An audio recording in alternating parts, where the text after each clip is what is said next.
Shall we do a June reading wrap up? Yes!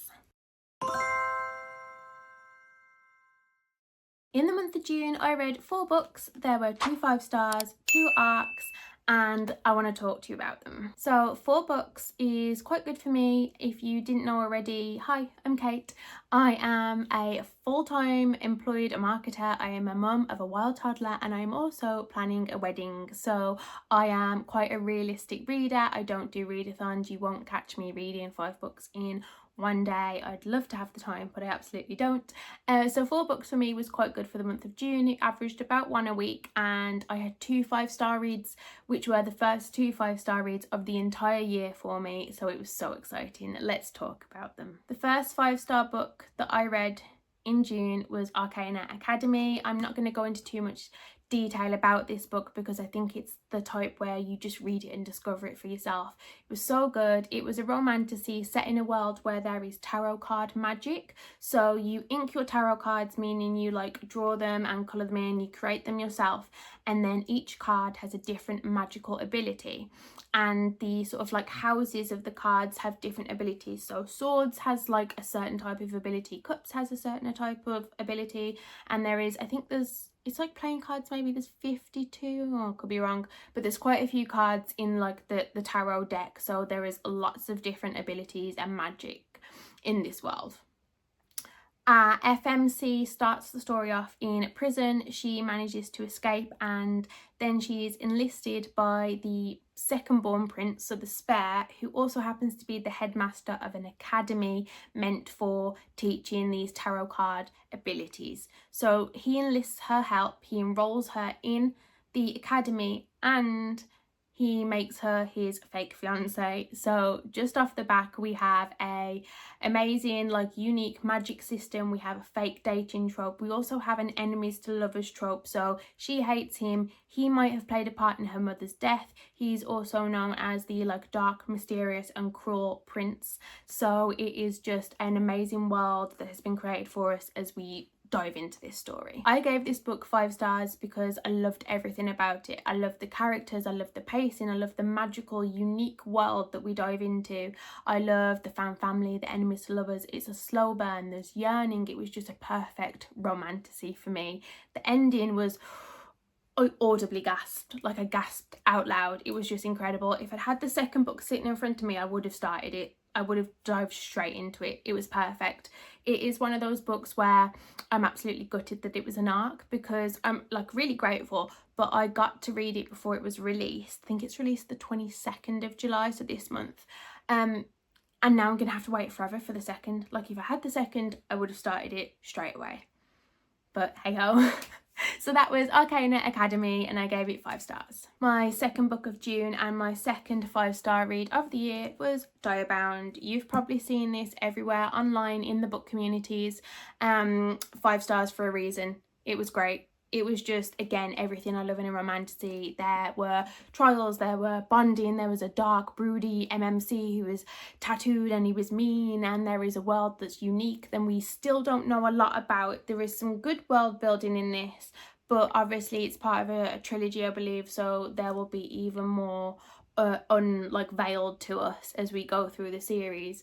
It was great. We've got FMC Merrin, who is like a street fighter trying to make money for her family. Her mother is like unwell mentally. Her little sister gets stolen by the enemy, like vampire sort of like army. They're called Siphons. So she enlists in bonding trials with her world's army to basically infiltrate that side and to get her sister back. And then we go from there. There are dire wolves. There are sort of like just magical creatures I'm sure we haven't even like begin to understand yet. There's these siphons, they seem like vampires but they present like humans. It's like really intriguing. I love the pacing. I love that we were not completely not on the side of Merrin, I wouldn't say that, but we sort of questioned some of her decisions. She made some decisions that I know a lot of people were like, oh, that's annoying, that's stupid, why has she done that? But I think that's because there's some character development to happen in this, and you do start to see it in this book, and I'm sure it will come to fruition a little bit more in the other books as well. But yeah, I'm so glad that I got a chance to read this. I got like a beautiful like indie paperback. I've pre-ordered the Waterstone special edition as well, and I can't wait for the rest of this series. This was my second 5-star read of the year and of June. My third book of June was The Last Devil to Die. This is a book, again I think the third book in the Thursday Murder Club like series by Richard Osman. These are like palate cleansers to me. They're just really fun, easy reads. It's a bunch of old people solving murders. It's great. I know it's been turned into a Netflix show, which I believe is out in August. My mother-in-law lent me this book, so I just needed to read it and give it a back. So I chose it as a palate cleanser after some romantasy, and yeah, it was good. 3 stars. The fourth book that I read in June was This Vicious Hunger. This was another ARC that I received through NetGalley, and I would describe it as a dark gothic fiction. There are there is like a sapphic romance in there. There is some fantasy elements in the sense that there are poison plants that affect the body, but it's not sort of like a fantasy world. It's quite hard to describe. I'm not sure what genre I would put it in. I have really mixed feelings about this. I gave it a 3-star overall because it was good. It did end on a cliffhanger, but I will not be picking up the second book. I found the 2 female main characters really annoying. About 60% of the way in, there was a lot of bickering, and it was like conflict resolution over and over again. And I felt like, was that really necessary? It didn't add to the story. They were arguing about the same things, and it just really turned me off, this book.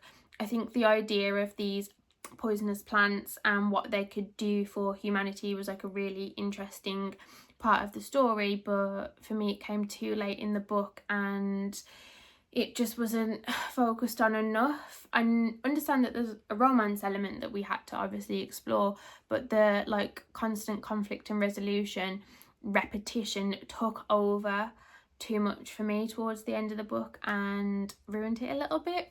I'm grateful that I got to read this book. I got obviously an art copy through NetGalley. I do think overall it is a really beautifully written book. Obviously set in a world where women are looked down upon, they don't have a high status.